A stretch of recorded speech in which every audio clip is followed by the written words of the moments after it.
2024-এর লোকসভা নির্বাচন ঠিক করে দেবে ভারতের আগামী 5 বছরের ভবিষ্যৎ। এই নির্বাচনে কি সত্যি গণতান্ত্রিক উপায়ে নিরপেক্ষতার সাথে লড়াই হচ্ছে? না। একদিকে নরেন্দ্র মোদী তার বিভিন্ন সভায় ধর্মের নামে ভোট চেয়ে যাচ্ছেন, যা সরাসরি নির্বাচন কমিশনের এমসিসিকে লঙ্ঘন করে। এর আগেও 2019-এ প্রকাশ্য জনসভায় মোদী পুলওয়ামার বীর শহীদদের জীবনের মূল্যে ভোট চেয়েছেন। आपका पहला वोट पुलवामा में जो वीर शहीद हुए, उन वीर शहीदों के नाम आपका वोट समर्पित हो सकता है क्या?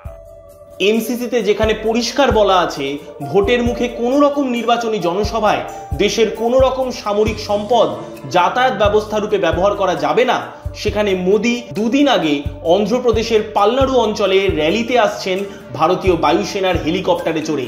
এই নিয়ে বহুবার নির্বাচন কমিশনের কাছে নালিশ জানানো হলেও নির্বাচন কমিশন সেই নিয়ে কোনো রকম পদক্ষেপ নেয়নি। 2023 সালে এক অগণতান্ত্রিক আইনের দ্বারা নির্বাচন কমিশনের মুখ্য সচিব নিয়োগ করার পদ্ধতিতে পরিবর্তন করা হয়। তাহলে এই নির্বাচন কমিশন ঠিক কতটা নিরপেক্ষ?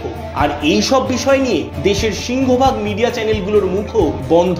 তাদের বেশিরভাগের শির দ্বারা হয় এই মোদী সরকার কিনে নিয়েছে, না হয় ভেঙে দিয়েছে। তাই এই অগণতান্ত্রিক সুবিধাবাদী বিজেপি সরকারের আর কোনো দরকার নেই।